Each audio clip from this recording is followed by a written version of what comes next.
So good day and welcome to our webinar on the growing coffee culture trends in Asia, which is co-organized between the ASEAN Coffee Federation and the Food and Hotel Asia. In anticipation of the physical trade show in September in Singapore and its many representatives from the coffee sector, we thought it might be a good idea to further tap into the zeitgeist of Asia's coffee culture.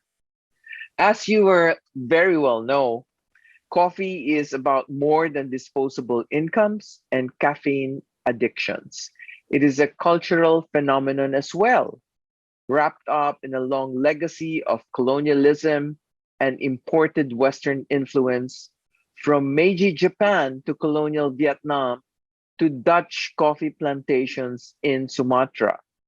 So we want to examine why Asia's coffee consumption has grown by 1.5% in the past 5 years, compared to half of 0.5% growth in Europe and 1.2% in the US, according to the International Coffee Organization.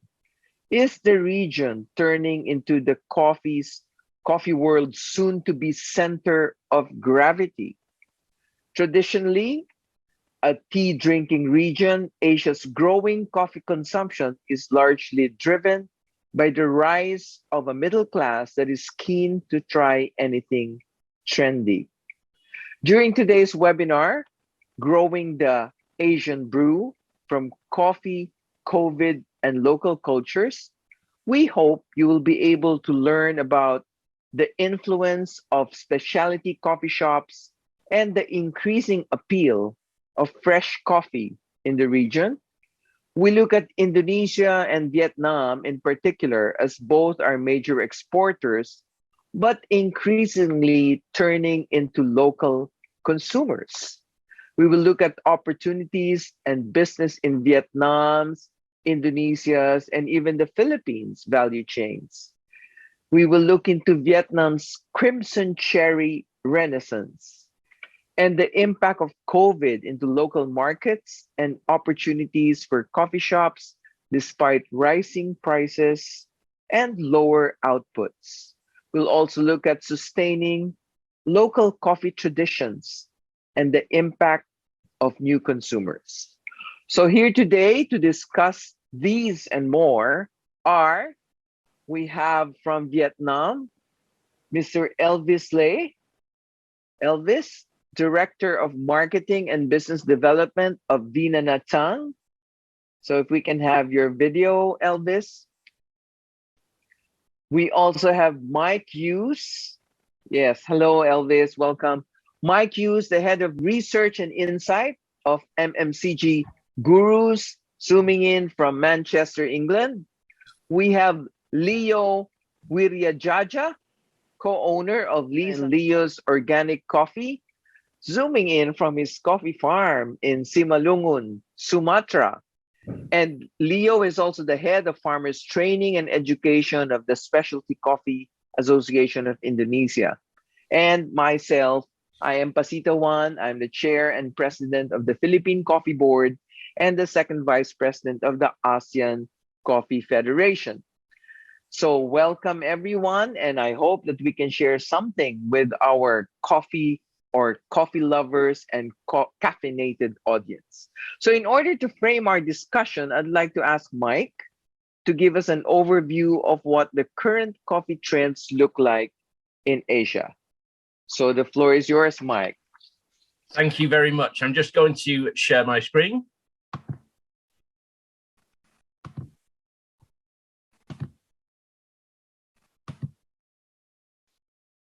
Perfect. So hi, good morning, good afternoon, or good evening, depending on where you're dialing in from around the world. My name is Mike Hughes, and I head up the Research and Insight Division at FMCG Gurus. And I'm just going to give you a quick 5 to 6 minute presentation looking at some of the key trends in Vietnam and coffee culture from a consumer perspective. So we know coffee is a popular option within Vietnam. And between the period 2019 to 2021, there's been an 8% increase in the proportion of consumers who say that they drink hot coffee at least once a week, with 3 in every 4 consumers saying that they do this. Coffee is a product that satisfies a variety of need states within Vietnam. It can offer an energy boost. It's something that can provide moments of indulgence, especially with the growth of specialty coffee. And it's something that can maximize social relationships, something that's particularly important in a post-COVID environment where people look to spend more time with family and friends.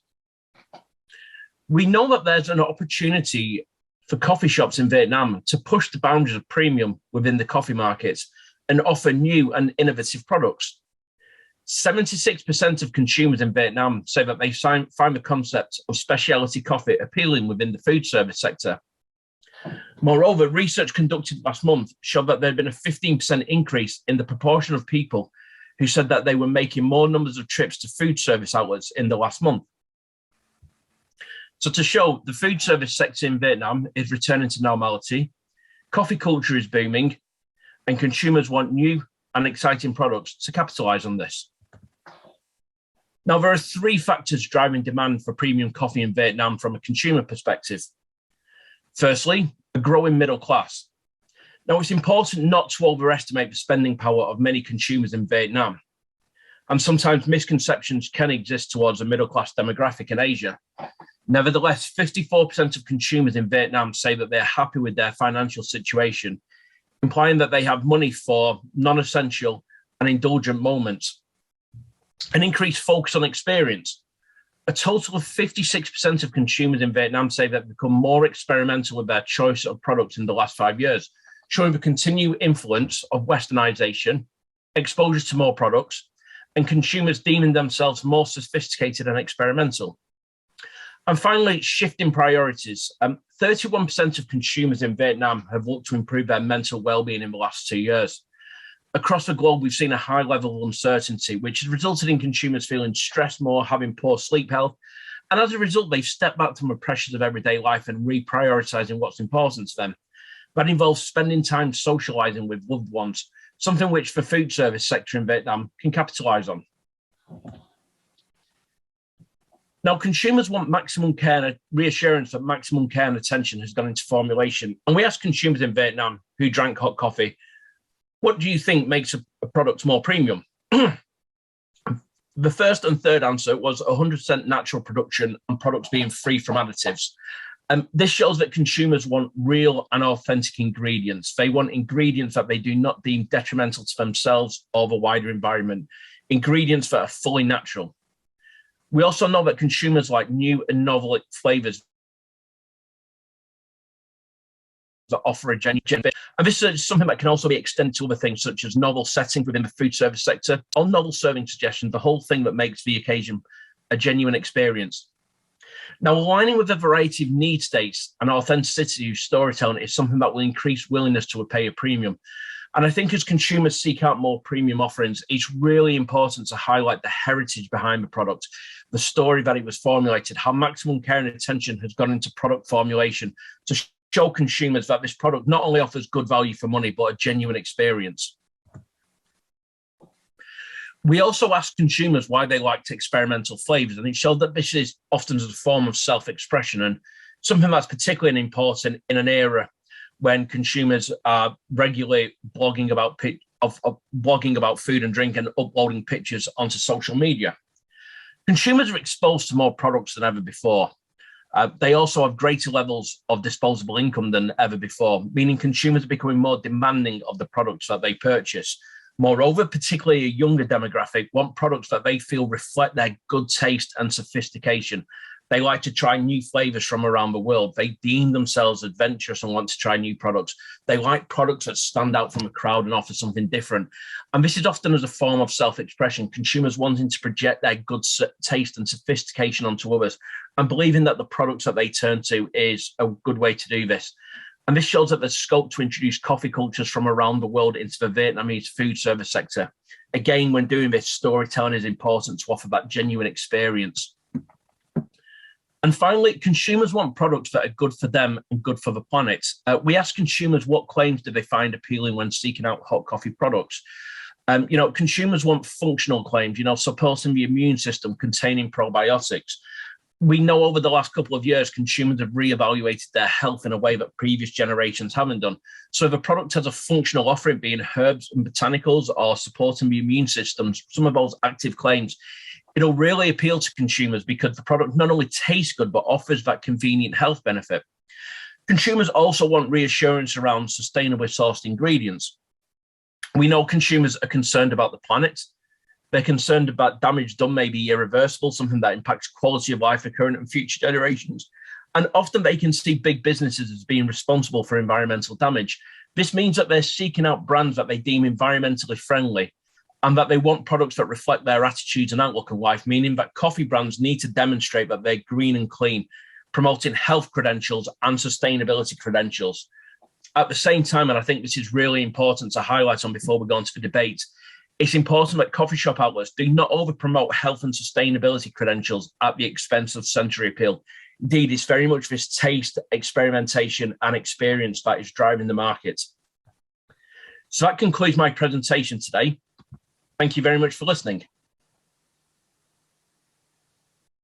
Thank you, Mike. Thank you for that insight into Vietnam. And I think we can ask Elvis if he agrees that, even if you are in the processing equipment side of things, I'm sure you take your cup of coffee in some of Vietnam's coffee chains. So do you agree with Mike's research or the findings that Vietnam is getting a younger coffee market? Elvis? Yeah, it's from my side. So actually, I agree with that because in Vietnam we are export a lot of green coffee around the world for the whole staff. And Arabica, we just have 5% of the total production. But for local consumption, so we have very low, only 5%, 5 to 7%. And at the moment, we try to improve for local consumption. So it can say that. So we are quite young for the coffee consumption. Yeah. And let me ask Leo also, would you agree with the statement that in many parts of Asia, coffee farming and exporting, as well as local coffee drinking cultures, are deeply rooted in a country's colonial past, as we see in Vietnam with France and Indonesia with the Netherlands? Do you see this in your local culture, Leo? Definitely, yeah. It is so common, the terminology is colonial heritage. Yeah. This is what we inherit from colonialism. However, we take it to stride and move away from the stigma, and we're making it ours now, and try to grow from that. And I also one point that I agree with Mike is the younger generation. In 2020 census alone, 25.8% of Indonesians are millennials with disposable income. So the age structure in Indonesia and Southeast Asia itself, it is relatively young, and that promote a faster rate of development for the next 5 years or so. So it's not a common secret that multinational chain of cafes and roasters, they are ready and they're aggressively trying to invest in the region. Okay, and I can say also for the Philippines, the millennials have really boosted the specialty coffee consumption. And I'm sure also in Vietnam, Elvis, you would agree that our three countries have these new young coffee drinkers with a lot of disposable income. So I suppose in Vietnam too, right, Elvis? Yes. But at the moment you can see, so in Vietnam, so the younger people they now they learn to how to make the coffee, and then they share it with their friends. And also during the COVID time, during period, so we have a lot of the people they try to make the coffee at home, and the number of the people they buy for the handmade equipment and buy for the specialty coffee and then do at home. Yeah, so a lot of home brewing has really Yeah, pushed up consumption. So Mike, how would you judge the impact of COVID into local markets and opportunities for coffee shops despite the rising prices and lower outputs? Yeah, I mean, it shows a real positive for the coffee market. But say we've had COVID-19 that has impacted on the supply chain in terms of, staff being able to create the coffee. You've also got rising prices and the cost of living, which we're seeing, everywhere around the globe. And I imagine, Asia Pacific is no different to that. But despite that, the coffee market has continued to grow. And I think one thing that we're seeing at the moment, particularly amongst the younger audience, is the whole thing of affordable luxury. In the last couple of years, our lives has been disrupted where, travel patterns, holiday patterns have been disrupted as a result of that. Consumers have felt isolated from loved ones, something that's had an impact on their mental well-being, and something that it needs to be remembered. We continue to live in an era of uncertainty. It only takes one, new and more deadly a strain of the virus, and we're almost back to square one, unfortunately. So I think consumers are kind of adopting a live in the moment ethos, and they're looking to spend time with their friends, and they're looking at, say, these smaller moments of indulgence for either reward or escapism purposes. And products such as coffee, and those kind of impulse products are something that are really benefiting from this at the moment. So I know that Vietnam, being a 90+% Robusta producer, do you see a lot of youth going into the convenient and easy to use instant coffee at home? I want to ask Mike and Elvis, because I know that Vietnam supplies a lot of the convenient 3-in-1 or 5-in-1 instant coffee. Did you see that also in your research, Mike? I mean, convenience is a massive factor. We know that, we talk about this younger generation in Asia Pacific and Vietnam, who they have opportunities that previous generations don't, which means that they have more personal and professional obligations. And one of the consequences of this is that consumers feel that they lead increasingly busy lives. So if there's any products that offer convenience and indulgence at the same time, it's something that, will appeal to them. Also, you've got the element with instant. It tends to be more affordable than speciality coffee. And if there's advances in the quality of farming, then consumers will have that reassurance that not only is this coffee quick and easy to make at home or out in the food service sectors, but it's affordable. And it also offers that good quality as well. Consumers are feeling increasingly reassured. I mean, from the research that we've conducted and kind of what I've seen of the market, it seems that historically there was perhaps some stereotypes around the quality of coffee in Vietnam and other countries, and it led back to this, the need for westernization to help level of quality. And that seems to be evaporating very quickly now. And, as the guys have said on the on this webinar, the countries are taking it back and showing that actually their domestic quality coffee is of high quality. So yeah, I think there's definitely an opportunity for the convenience market and instant coffee to continue to grow. And that's where I will ask Leo, because Leo is the organic farmer, and we've seen that clients, as per the research of Mike, like naturally produced coffee. So that's where we are, Leo. Would you say that Indonesia also has an instant coffee market like Vietnam and the Philippines? Do you use it a lot, Leo? I mean, we do. You, but yeah, we do. Yeah, not necessarily myself, but we do. I know all the three of us will say not necessarily us, but Leo, being part of the Specialty Coffee Association of Indonesia, how do you switch instant coffee drinkers to specialty coffee? Okay, so that's an interesting concept. The funny thing about Indonesia as a country, we don't actually identify ourselves as a tea drinking country or a coffee drinking country. However, traditionally we are. coffee drinking country, but it started as a Robusta coffee drinking country.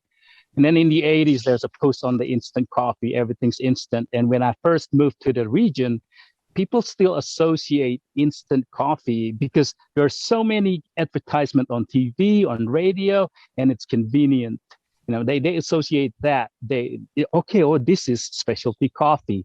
It's not until, the association, we started education at the market. And it's not until the more receptive younger generation, the millennials, and they brought in cultures from, say, they went abroad to go to college, and they brought back all this beautiful culture on drinking specialty coffee. And then there's this movement. And the unique thing about Indonesia, we don't just take the good stuff from Australian drinking coffee culture or American drinking coffee culture or just Europe drinking coffee culture. In US, people drink coffee to be productive. You need one in the morning. You stay, you get up, you want to work, you drink the coffee. And in Australia, people actually take their time and look for specialty coffee because they enjoy it. The Italian bring it over there, the culture, the customs, and again in Europe, the Italian brought all the specialty coffee and the culture there. So receptive, the millennials, we take the good from all aspects, and we like it. We like to have that balance. But what's interesting for me is that the pod coffee is actually a stepping stone from instant coffee drinking into the specialty coffee drinking, like the one in the specialty cafe. And then with the COVID, everybody stay at home. We kept promoting all these home brewing equipments. And with a lot of unicorn companies or internet shopping companies, it makes it so convenient for people to order online and get their specialty coffee at the door. And it is funny that we are coming full circle too. Now in the specialty coffee industry, we're trying to get that specialty coffee to be more easy for home brewers, and even a lot of them starting to do, so how do we make instant coffee for specialty coffee? Yeah, I know. That's why, Leo, I agree with you, because in the Philippines, you said something that struck me. It's like we're like that too. That the exactly Southeast Asia. The convenient, easy to drink coffee packs that Mike was referring to. Now, the brewed coffee has become convenient because they deliver at home, right? They do. So in the Philippines, we experienced that too. During the COVID, during the pandemic, people could not go out, and they had so much time that they could make their own specialty coffee at home. And did that happen in Vietnam as well, Elvis? Yeah, so that's actually happened in Vietnam during for the COVID period. A lot of people, so they cannot go out, so they have to stay at home. But the habit coffee, so they have to drink. It's similar because we have the habit coffee for every day. So every day we have to drink for the 1 or 2, 3 coffee, and when they don't have a coffee, so they have to find a way how to make the coffee at home. So, but on the production side, Elvis, because I know you deal more with producers. Yes. Do you see the producers increasing in number as well to address this increasing demand for coffee? Are there more producers, or are there more people buying your equipment, for example, to produce better coffee? Yes. During for the 2 years for 1921 and this year, so we have more than 10 big projects. So that means all the big company in Vietnam, they increase the capacity. Yeah, and I have one the big client, so they can produce for 1,000 tons per day. So that's been the total of coffee production will increase a lot for this year. And I heard some good news from my client. They said this year they export a lot Robusta Arabica to US and Europe.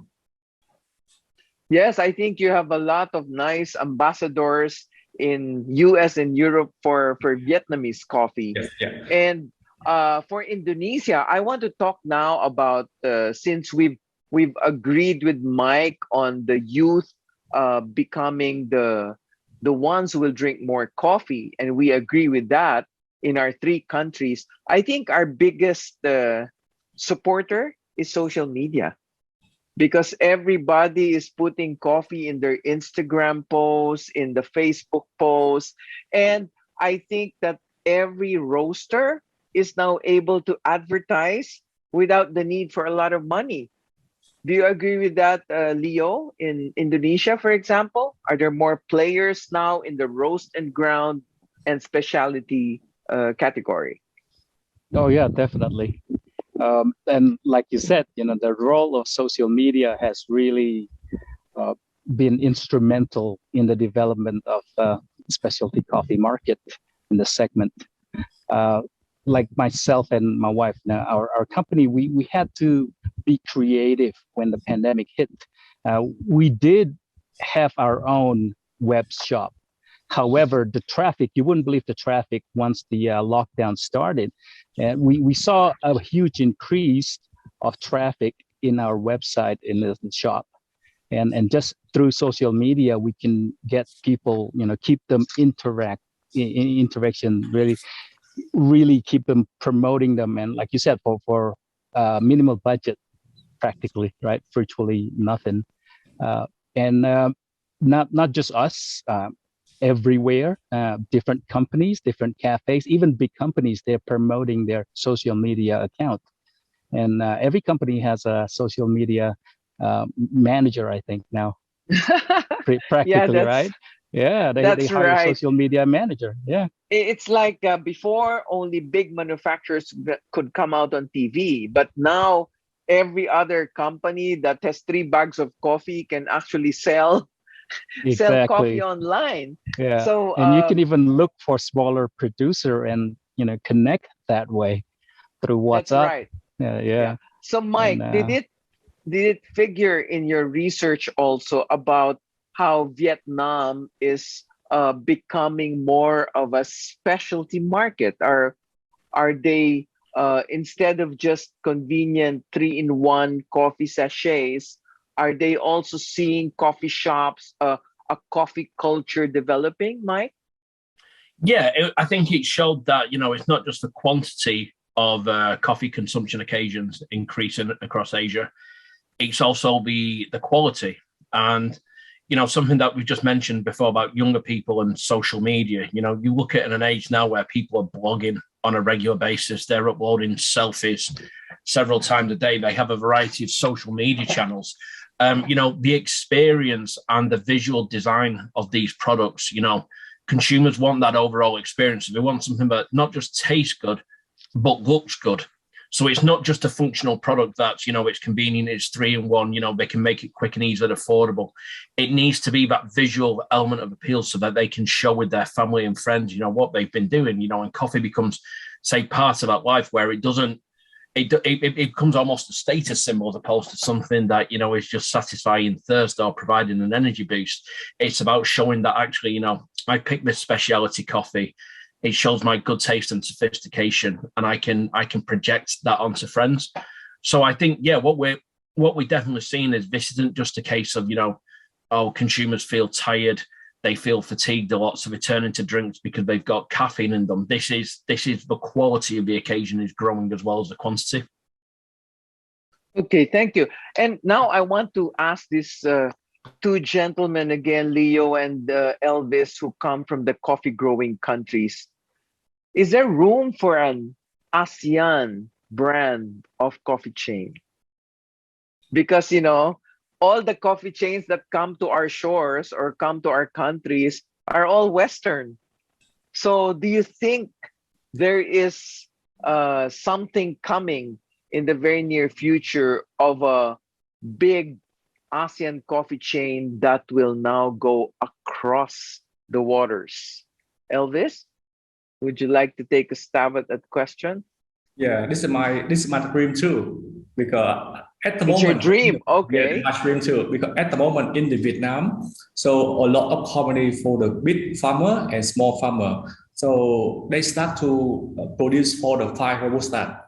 So at the moment, so we have the quite a lot of the good fine robusta now, and because we produce a lot of the robusta and export to around the world, but with the only for the commercial quality.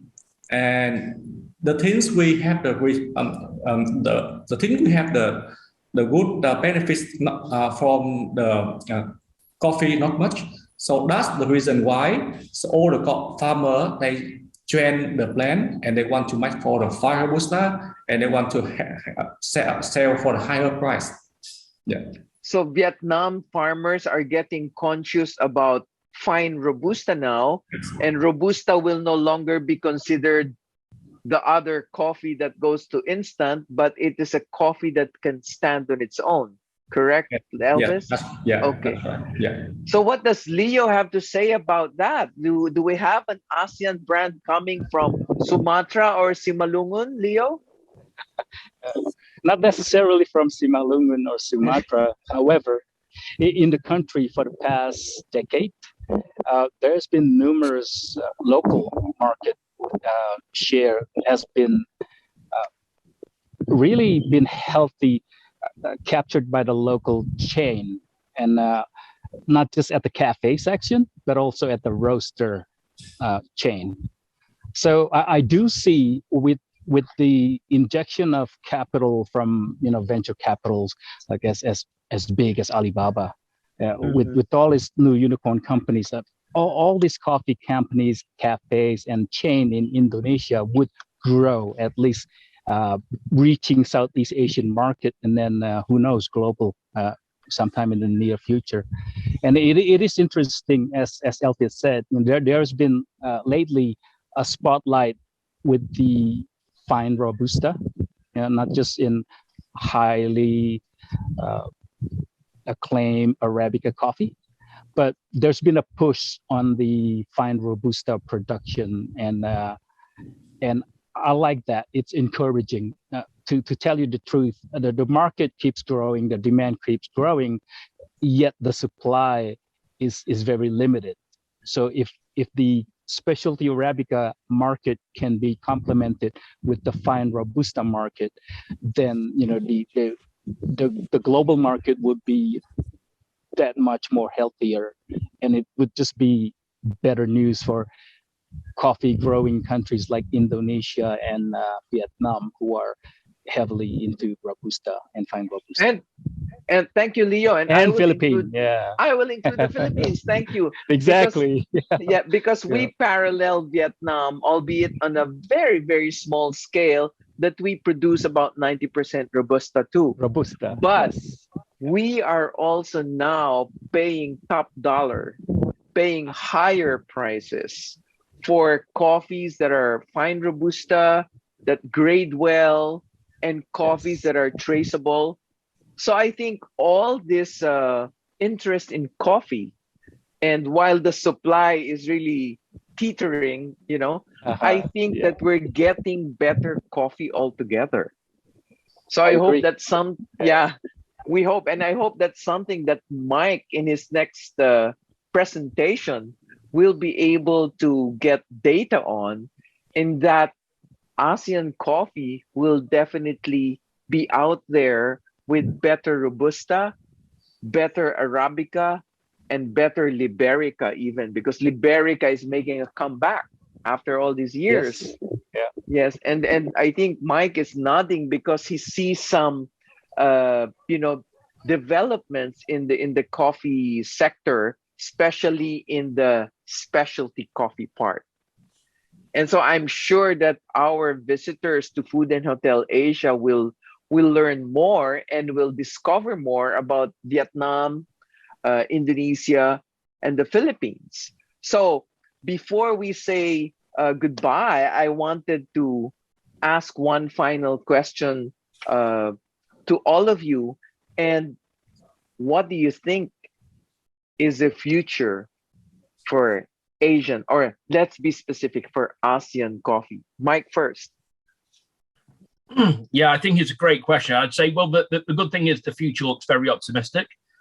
I think these trends will accelerate. I don't think they're a short-term trend. I think it's a move towards millennial Generation Z consumers. And then, after that, it'll be Generation Alpha, who are exposed to more premium products at an early age than ever before, are exposed to more products than ever before, have greater levels of disposable income, and are more demanding of the products that they want. And again, this focus will move away from quantity to quality.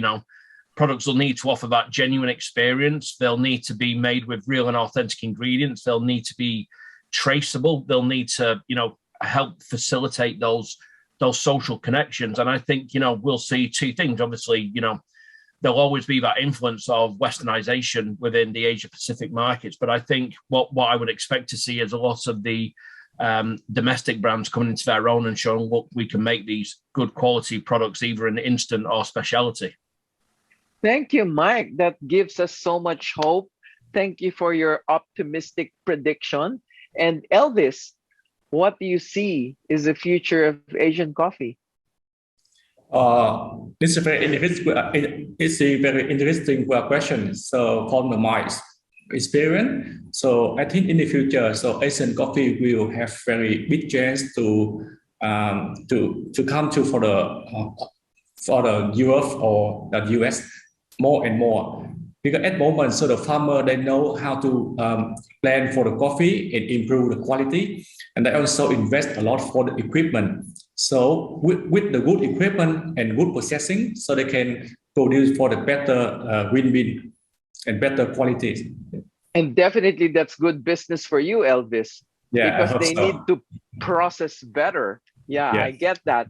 And Leo, who's just right there with organic coffee and traceable and sustainable coffee.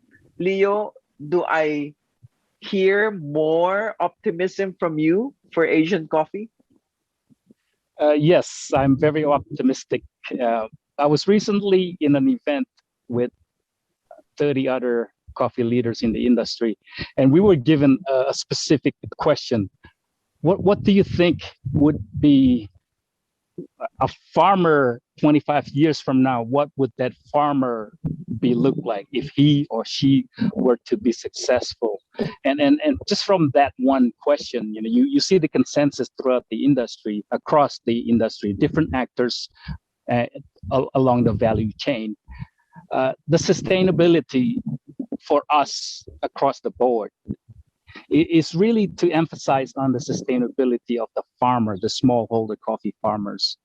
And for us in Southeast Asia, we're presented with this beautiful opportunity to have a really good balance in the market. We are not just producing coffee, we also consume this coffee. And millennials, they are more mindful, and they will look for ethically sourced product, mindfully made coffee, and that is a niche market that we are happy that we are looking forward to for the next 25 years or so. Thank you very much. And Thank you. think we all agree that this generation and the next will get better coffee. We'll get better coffee from ASEAN sources, traceable, organic, and ethically produced, as Leo said.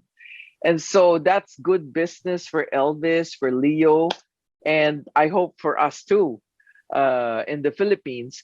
So on that note, I think I would like to thank Mike for giving us those insights and research. I'd like to thank Elvis, who's given us on the processor manufacturing side to make better quality coffee. And of course, from Leo, who is the organic farmer who will, continue to influence a lot of the younger generation to create and grow sustainable ASEAN coffee. Thank you very much to our thought leaders, and we'll see you at the Food and Hotel Asia in Singapore, and meet us over a cup of coffee, September 5 to 8 in person. Thank you very much and good day. Thank you. Yeah, thank you.